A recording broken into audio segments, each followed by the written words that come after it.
Le 23 mars 1983, Patricia Whitmore se rendit au bureau de terrain du FBI à Washington et mentit aux agents fédéraux en affirmant que son mari partageait des secrets classifiés avec sa maîtresse.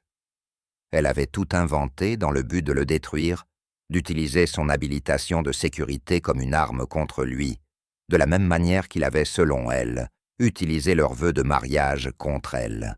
Mais lorsque des agents du FBI frappèrent à leur porte, 3 semaines plus tard, ils découvrirent quelque chose que Patricia n'aurait jamais pu imaginer. Son mensonge était vrai. La femme avec laquelle son mari entretenait une relation depuis 6 mois était une agente du renseignement soviétique. Bethesda, début 1983.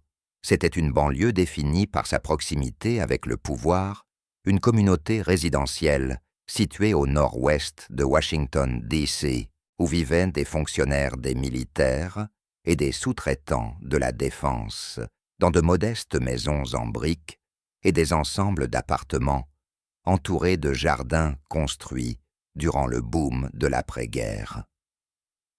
Les rues étaient calmes et bordées d'arbres, le quartier stable et le tissu social suffisamment serré pour que les habitants connaissent les habitudes des uns et des autres, mais assez lâches pour que les nouveaux venus puissent s'y fondre sans attirer trop d'attention.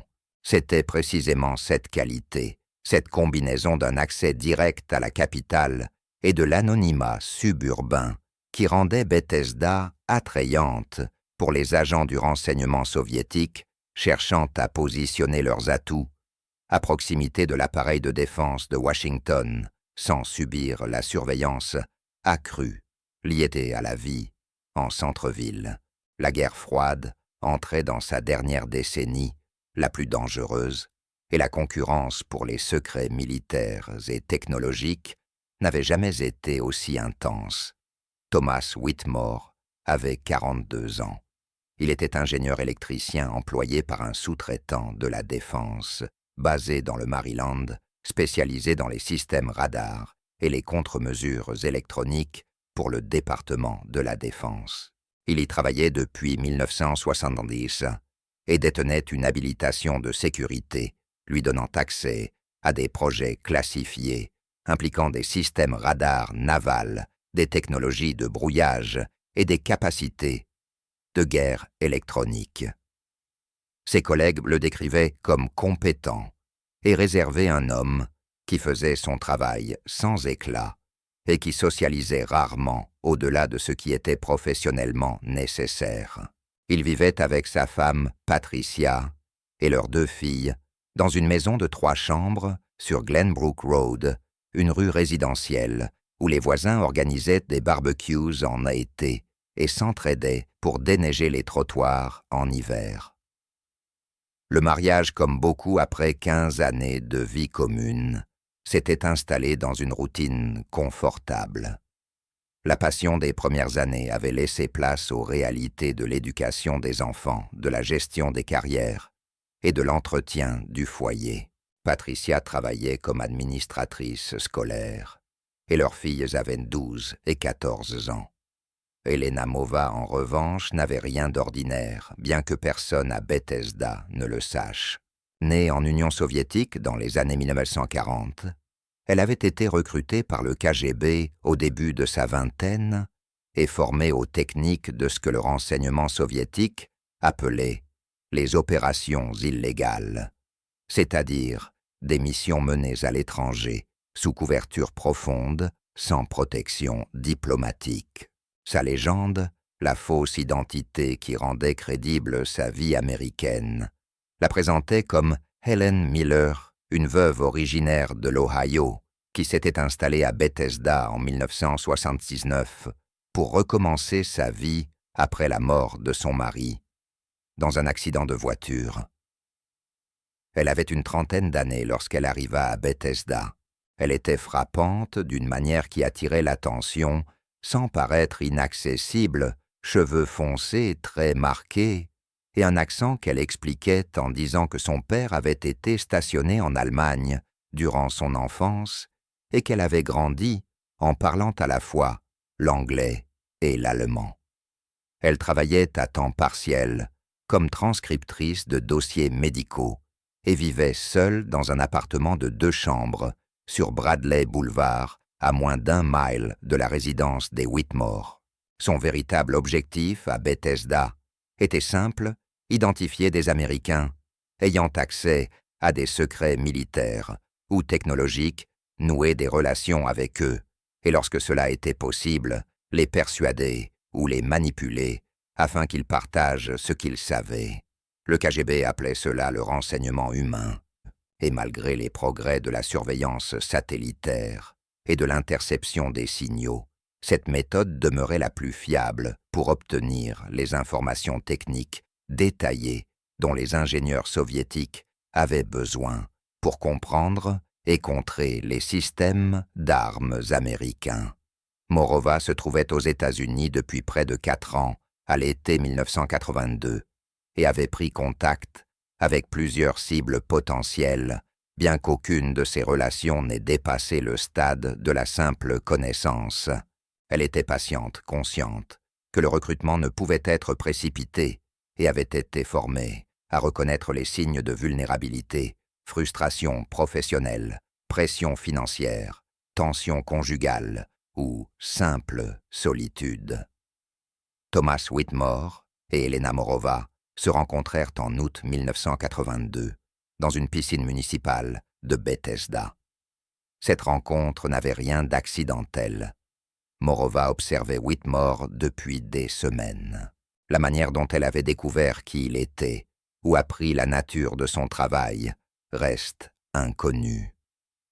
Mais au mois d'août, elle connaissait déjà ses habitudes, savait quand il venait à la piscine avec ses filles, et s'était positionnée suffisamment près de lui pour qu'une conversation paraisse naturelle. Elle lui demanda à quelle heure la piscine fermait. Il le lui répondit, puis ils échangèrent quelques banalités sans importance, 2 inconnus faisant la conversation, pendant que les enfants éclaboussaient en arrière-plan. Mais cela suffit à Morova pour confirmer ce qu'elle soupçonnait. Whitmore était intelligent, légèrement mal à l'aise dans les situations sociales et réceptif à l'attention d'une femme attirante. Autant de signes indiquant qu'il valait la peine d'aller plus loin. Au cours des 6 semaines suivantes, Morova orchestra 5 autres rencontres, chacune apparemment fortuite mais soigneusement planifiée, afin de créer une familiarité progressive sans éveiller de soupçons. Ils se croisèrent au marché fermier de Wisconsin Avenue dans un café près de son bureau où elle avait commencé à s'arrêter le matin, dans une librairie du centre-ville de Bethesda et à 2 reprises lors de rassemblements de quartier où leurs conversations se prolongèrent, chaque fois un peu plus. Morova excellait dans l'art de poser des questions qui semblaient anodines. Mais au fil du temps, elle perçut l'insatisfaction qui minait son mariage, la manière dont il évoquait sa femme, en termes d'obligation plutôt que d'affection, la pointe de ressentiment dans sa voix, lorsqu'il parlait de son sentiment de ne pas être apprécié à la maison. Au début du mois d'octobre, Whitmore attendait avec impatience de voir Morova trouver des prétextes pour se rendre dans des endroits où il pensait pouvoir la croiser et ressentait quelque chose qu'il n'avait pas éprouvé depuis des années. L'anticipation électrique de quelqu'un qui commence à tomber sous le charme.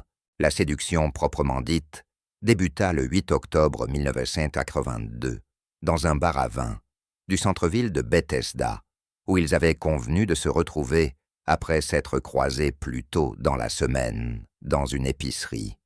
C'était la première fois qu'ils se voyaient dans un cadre délibérément social, plutôt que dans une rencontre de voisinage apparemment fortuite, et la conversation de ce soir-là fut différente, plus personnelle, plus chargée de possibilités inexprimées. Morova interrogea Whitmore sur son mariage, et il admit avec la franchise que favorise le vin et la solitude que la relation s'était distendue au fil des ans, que lui et Patricia menaient des vies parallèles plutôt qu'une vie commune, qu'il se sentait parfois invisible dans sa propre maison.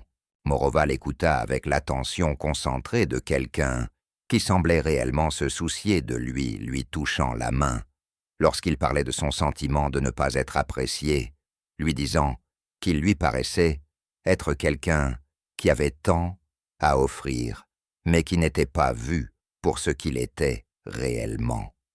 C'était exactement ce que Whitmore avait besoin d'entendre.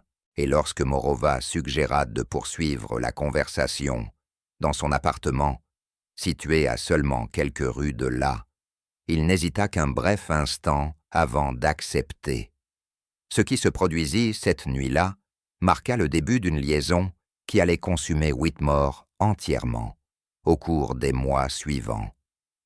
Il décrivit plus tard sa relation avec Morova comme intense et sans retenue, en contraste saisissant avec l'intimité prévisible et peu fréquente de son mariage. Morova l'abordait avec un mélange de passion et de technique délibérée qui faisait sentir à Whitmore qu'il était désiré d'une manière qu'il avait oublié possible. Elle était expressive et réactive, empressée d'une façon qui semblait spontanée, mais qui était en réalité calculée pour l'attacher à elle, émotionnellement, autant que physiquement. Mais ce n'était pas seulement l'attirance physique qui l'avait captivé. Morova créait un environnement dans lequel Whitmore se sentait compris et apprécié, où ses pensées comptaient et où sa présence était désirée. Et elle le faisait avec une habileté issue de la formation et de l'expérience. Elle cuisinait, pour lui l'écoutait, parlait de son travail sans jamais paraître ennuyée, riait à ses plaisanteries et lui donnait l'impression d'être l'homme le plus intéressant du monde.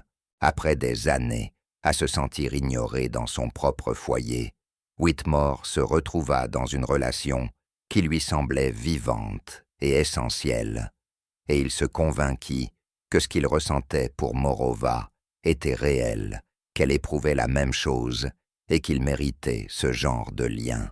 En novembre 1982, Whitmore se rendait dans l'appartement de Morova 3, 4 et parfois même 5 fois par semaine, généralement en fin d'après-midi, lorsqu'il pouvait prétendre travailler tard ou retrouver des collègues pour boire un verre après le travail.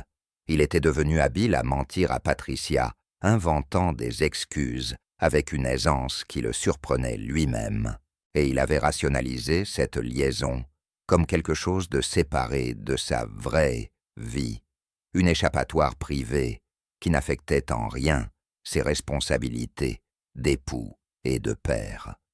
Morova encourageait cette compartimentation, ne le poussant jamais à quitter sa femme, ne formulant aucune exigence susceptible de l'obliger à affronter ce qu'il faisait ou à en mesurer les conséquences.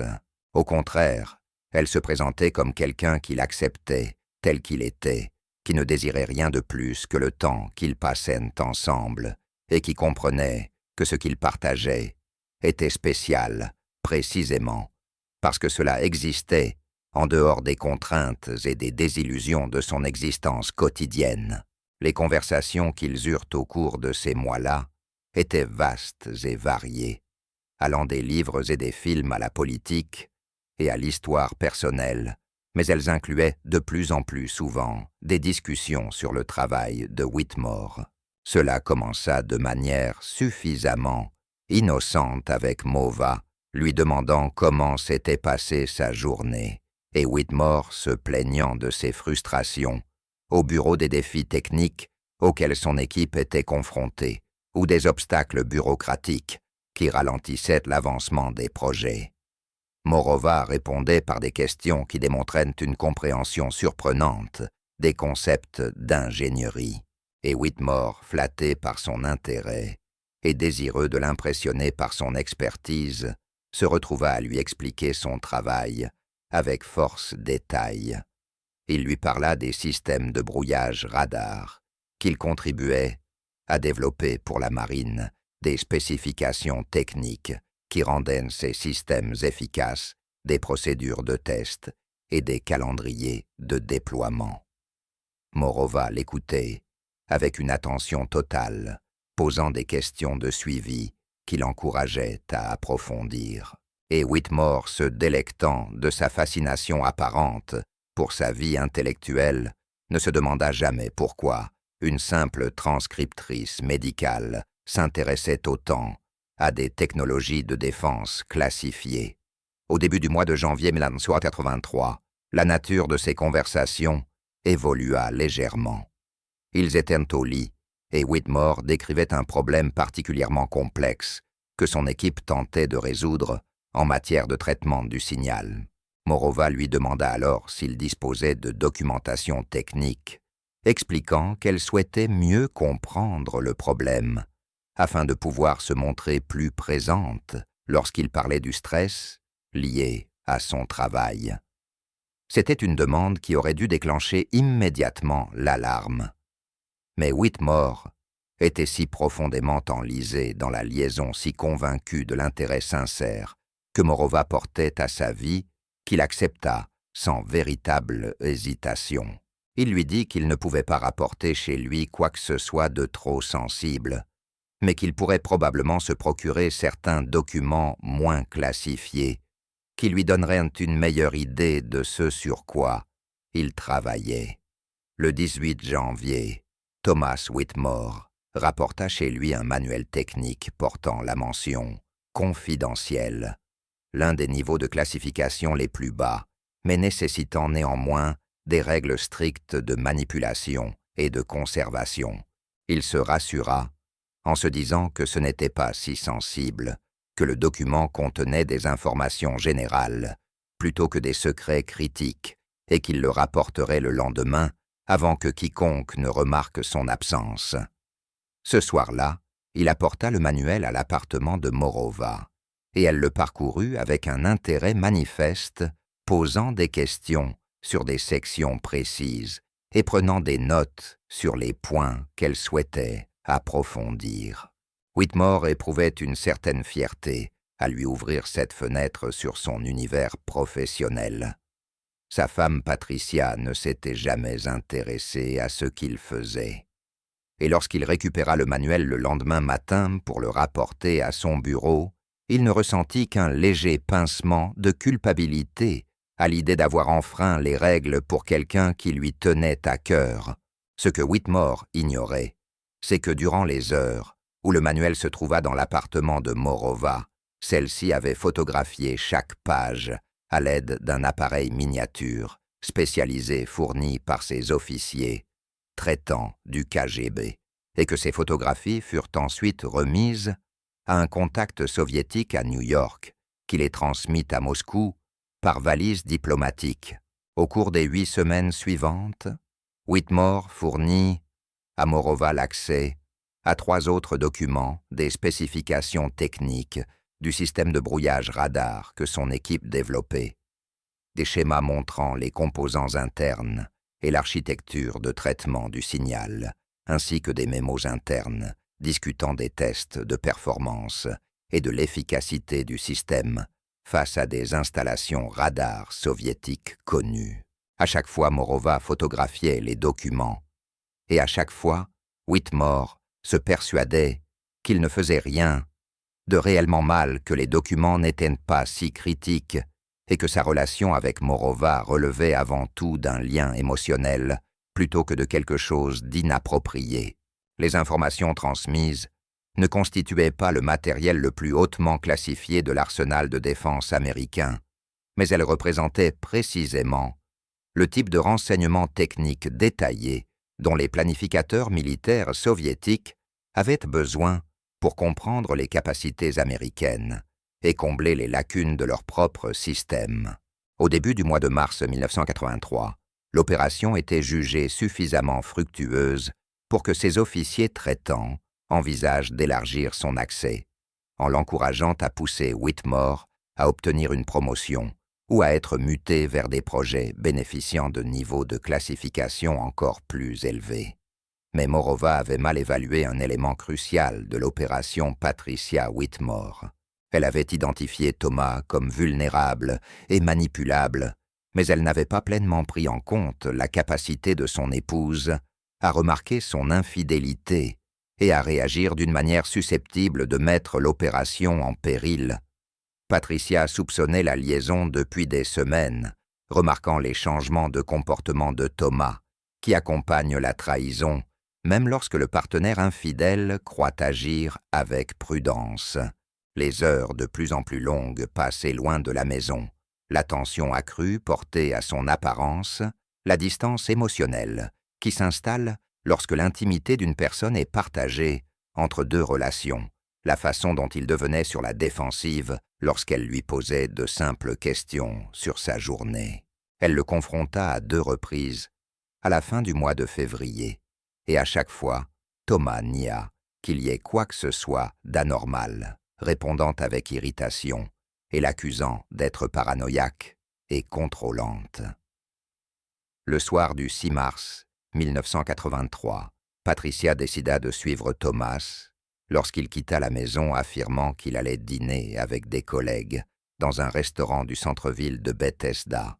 Depuis sa voiture, elle le regarda conduire non pas vers un restaurant, mais vers un immeuble d'appartements sur Bradley Boulevard, où il se gara avant d'entrer.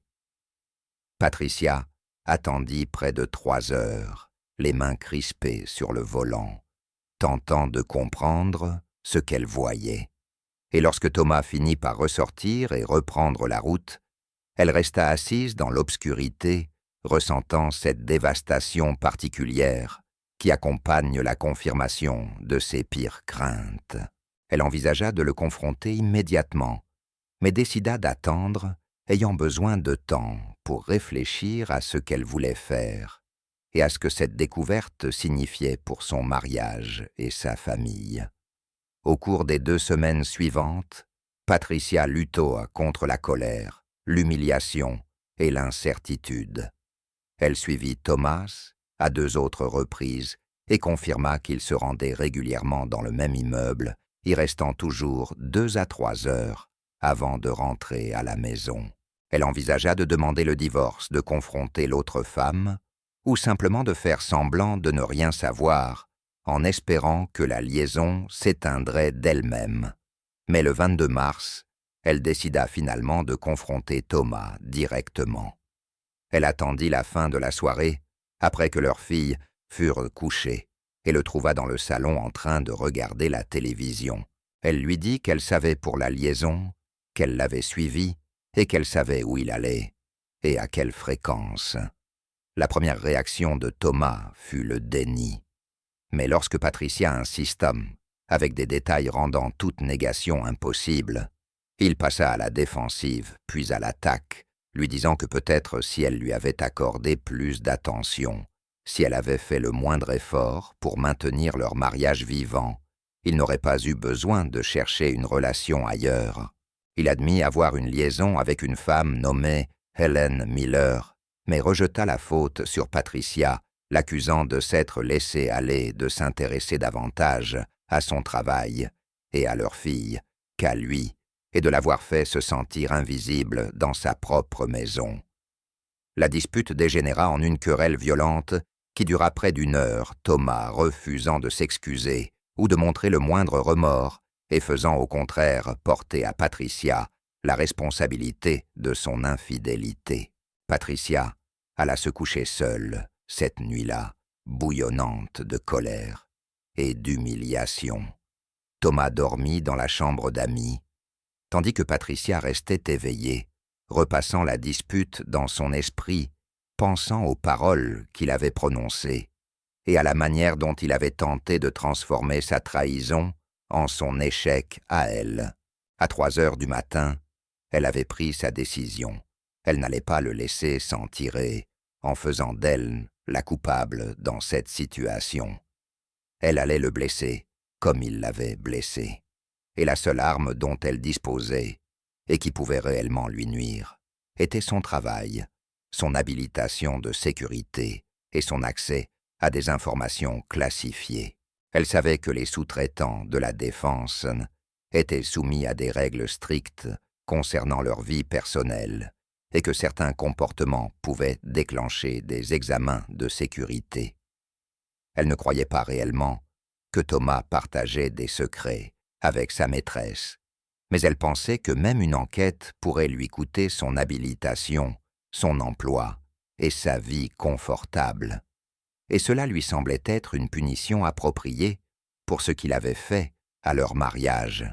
Le lendemain matin, Patricia appela le bureau de terrain du FBI à Washington et demanda comment signaler une violation potentielle de la sécurité. Elle fut mise en relation avec la division de contre-espionnage et parla à un officier de permanence qui lui demanda d'expliquer la nature de son inquiétude. Patricia lui dit que son mari Thomas Whitmore était un sous-traitant de la défense détenteur d'une habilitation de sécurité qu'il entretenait une liaison et qu'elle pensait qu'il pourrait partager des informations classifiées avec l'autre femme. L'officier de permanence lui demanda si elle disposait de preuves, et Patricia répondit qu'elle n'en avait pas, mais que son mari se comportait de manière suspecte et passait plusieurs soirées par semaine dans l'appartement de cette femme. L'officier lui demanda si Patricia accepterait de se déplacer pour fournir une déclaration formelle, et Patricia accepta, disant qu'elle pourrait être présente dans l'après-midi même. À 14h30, le 23 mars 1983, Patricia Whitmore était assise dans une salle d'interrogatoire et répétait ses accusations devant l'agent spécial David Kessler et un autre officier du contre-espionnage. Elle fournit le nom complet de Thomas, le nom de son employeur, l'emplacement de l'immeuble où se déroulait la liaison, ainsi que la fréquence approximative de ses visites. Lorsque Kessler lui demanda ce qui la poussait à croire que des informations classifiées étaient partagées, Patricia hésita. Elle admit ne disposer d'aucune preuve directe, mais expliqua que Thomas avait déjà évoqué des questions professionnelles avec elle et qu'elle craignait désormais qu'il ne partage des informations sensibles avec sa maîtresse. Elle donna à l'agent Kessler le nom d'Helen Miller, celui que son mari lui avait avoué lors de leur dispute. L'entretien dura 45 minutes et à son terme, Kessler décida d'ouvrir une enquête préliminaire. Ce que Patricia ignorait, c'est que son accusation formulée avant tout pour nuire à son mari avait déclenché une véritable inquiétude au sein du FBI. La division du contre-espionnage était en état d'alerte renforcée depuis 1981, lorsqu'une série d'affaires d'espionnage très médiatisées avait révélé l'ampleur des opérations soviétiques visant les sous-traitants de la défense américaine, et tout signalement impliquant un employé détenteur d'une habilitation de sécurité était pris très au sérieux. Après le départ de Patricia Kessler, passa le nom de Thomas Whitmore dans les bases de données de sécurité et confirma qu'il disposait d'une habilitation de niveau secret.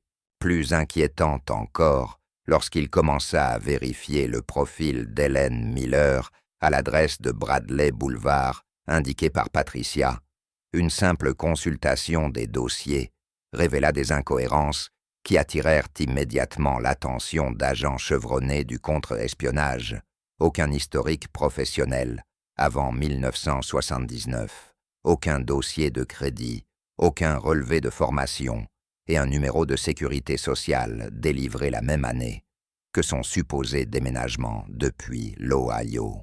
Le 24 mars, Kessler informa ses supérieurs des accusations de Patricia Whitmore et des premières conclusions concernant Helen Miller, et la décision fut prise de placer Whitmore et Miller sous surveillance, tout en menant parallèlement des enquêtes de fond approfondies. Début avril, les agents du FBI avaient confirmé que Whitmore se rendait régulièrement dans l'appartement de Miller, généralement en fin d'après-midi, plusieurs fois par semaine. Plus préoccupant encore, le soir du 10 avril, les équipes de surveillance observèrent Miller quitter son appartement avec une grande enveloppe en papier Kraft et se rendre en voiture dans un centre commercial de Silver Spring, où elle erra pendant plusieurs minutes sur le parking, avant de déposer l'enveloppe dans une voiture déverrouillée, garée près du fond du parking. 20 minutes plus tard, un homme récupéra l'enveloppe, repartit, et fut suivi par des agents du FBI jusqu'à un immeuble d'appartements à Alexandria, où résidaient plusieurs employés de l'ambassade soviétique. Ce dépôt mort, comme on appelait ce type d'échange clandestin, confirma que Miller était une agente de renseignement active et que ce qu'elle faisait avec Thomas Whitmore s'inscrivait dans le cadre d'une opération d'espionnage soviétique. Le FBI fut alors confronté à une décision urgente, intervenir immédiatement contre Miller et Whitmore ou poursuivre la surveillance dans l'espoir d'identifier d'autres membres du réseau. Cette décision était compliquée par le fait qu'ils ne savaient pas encore quelles informations Miller avait obtenues, ni l'ampleur des dégâts causés. Après consultation avec le siège du FBI et le département de la justice, il fut décidé d'interroger Whitmore afin d'évaluer l'étendue de la compromission et d'obtenir sa coopération avant que Miller ne se rende compte qu'elle faisait l'objet d'une enquête. Le matin du 12 avril, l'agent spécial Kessler et 3 autres agents du FBI arrivèrent au domicile de Thomas Whitmore sur Glenbrook Road à 7h15. Alors qu'ils s'apprêtaient à partir, travailler Whitmore ouvrit la porte, une tasse de café à la main, et l'expression de son visage à la vue des badges du FBI suggéra qu'il comprit immédiatement la raison de leur présence. Kessler se présenta et demanda s'il pouvait entrer pour s'entretenir avec lui en privé. Whitmore, visiblement ébranlé, les invita à entrer et cria à Patricia, à l'étage, qu'il serait en retard au travail. Les agents demandèrent à Patricia et aux filles d'attendre à l'étage pendant qu'ils s'entretenaient avec Thomas dans le salon. Une fois la porte refermée, Kessler informa Whitmore qu'il menait une enquête de sécurité concernant sa relation avec Helen Miller et qu'ils avaient besoin de lui poser quelques questions. Le visage de Whitmore pâlit, et pendant plusieurs secondes, il ne dit rien, se contentant de fixer les agents avec l'expression de quelqu'un dont le monde entier est en train de s'effondrer. Kessler lui demanda depuis combien de temps il connaissait Miller et Whitmore, admit qu'ils se fréquentaient depuis le mois d'octobre. Kessler lui demanda ensuite s'il avait déjà parlé de son travail avec Miller. Whitmore hésita puis répondit qu'il avait peut-être mentionné certaines choses générales, mais rien de classifié. Kessler laissa le silence s'installer un instant, puis demanda directement si Whitmore avait déjà apporté des documents classifiés dans l'appartement de Miller. La question frappa Whitmore comme un coup physique. Il décrivit plus tard cet instant comme celui où il comprit que ce qu'il croyait être une liaison privée constituait en réalité un crime fédéral. Il balbutia qu'il avait peut-être montré certains documents, mais rien de vraiment important. Et lorsque Kessler lui demanda d'être plus précis, Whitmore s'effondra les mains tremblantes, commençant à saisir l'ampleur de ce qu'il avait fait.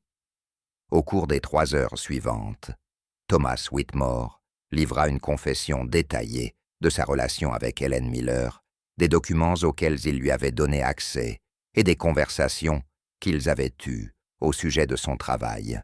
Il admit avoir rapporté chez lui 4 documents classifiés distincts entre janvier et avril 1983, notamment des manuels techniques, des schémas de systèmes et des mémos sur les tests de performance. Il insista sur le fait qu'il n'avait pas pensé faire quelque chose de gravement répréhensible, que Miller semblait réellement intéressé par la compréhension de son travail, et qu'il croyait que les documents n'étaient pas particulièrement sensibles.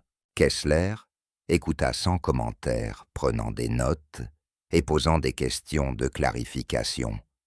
Et à la fin de l'entretien, il était clair que Whitmore avait commis de graves violations des protocoles de sécurité, mais qu'il l'avait fait par naïveté et par infatuation, plutôt que par intention délibérée d'espionnage. Whitmore ne fut pas arrêté ce matin-là, mais Kessler l'informa qu'il faisait désormais l'objet d'une enquête criminelle fédérale et que sa coopération serait essentielle pour déterminer la suite que le gouvernement donnerait à l'affaire. Kessler lui annonça également qu'Helen Miller était soupçonnée d'être une agente du renseignement soviétique et que les documents qu'il avait fournis avaient très probablement été transmis à Moscou. Ces révélations semblèrent briser quelque chose en Whitmore, qui resta assis, la tête enfouie dans ses mains, répétant qu'il ne savait pas qu'il croyait que Miller tenait réellement à lui, qu'il avait été stupide, mais pas traître.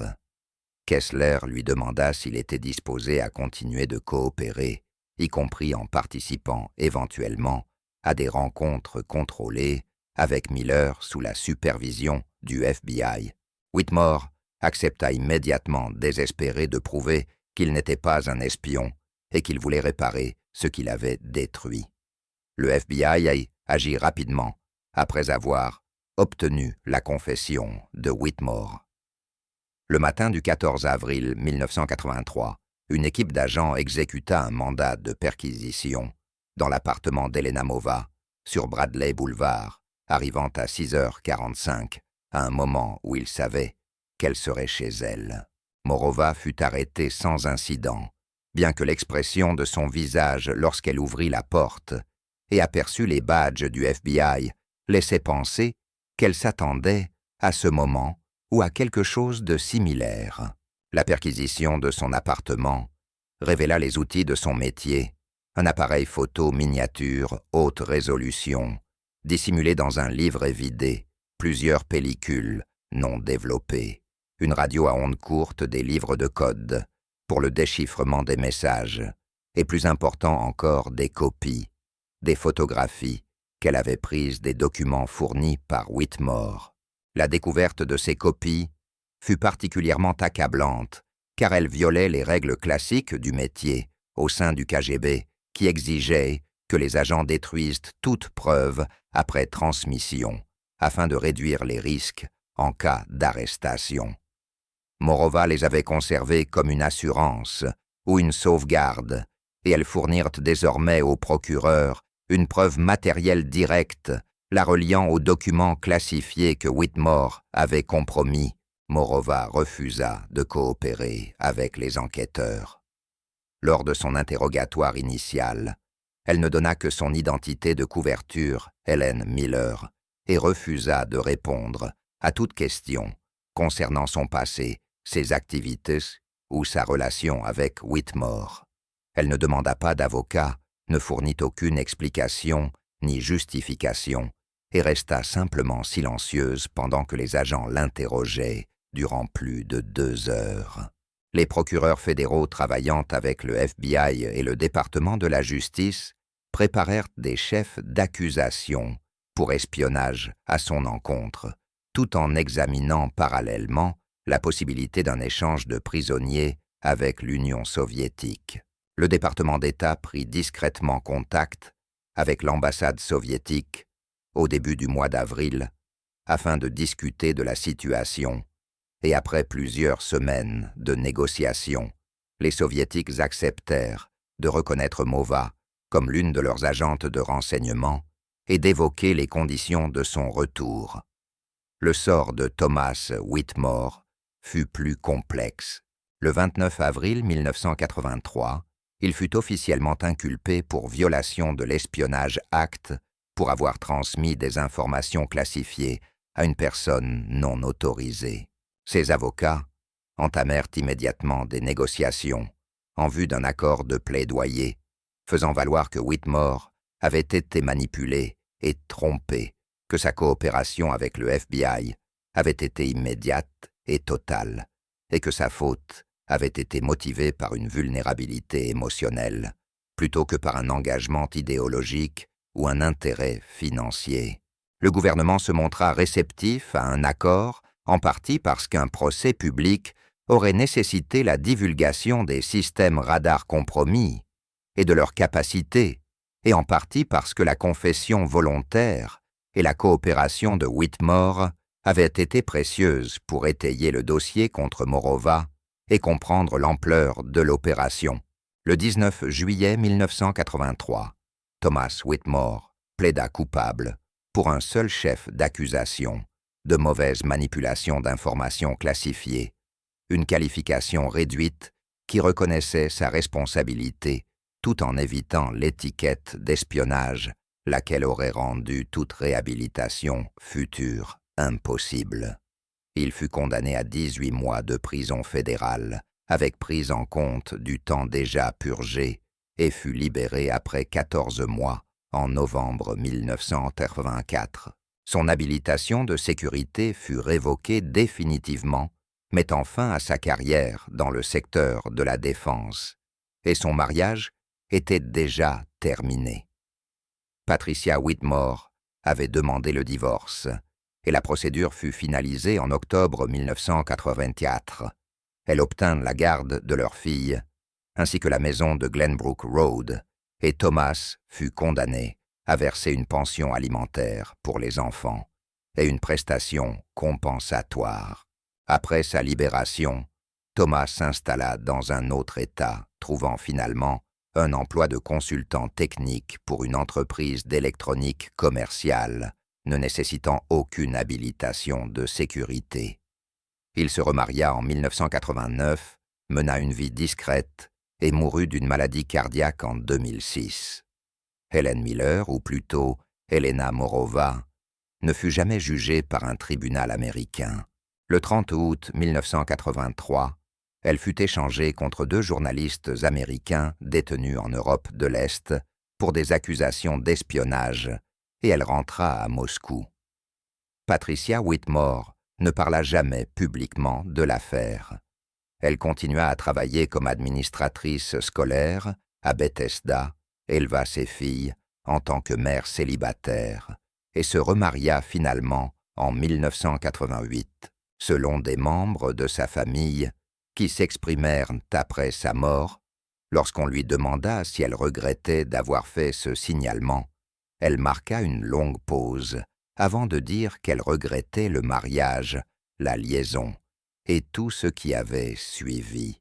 Mais signaler Thomas avait été la bonne décision, même si ses motivations à l'époque n'avaient pas été entièrement pures.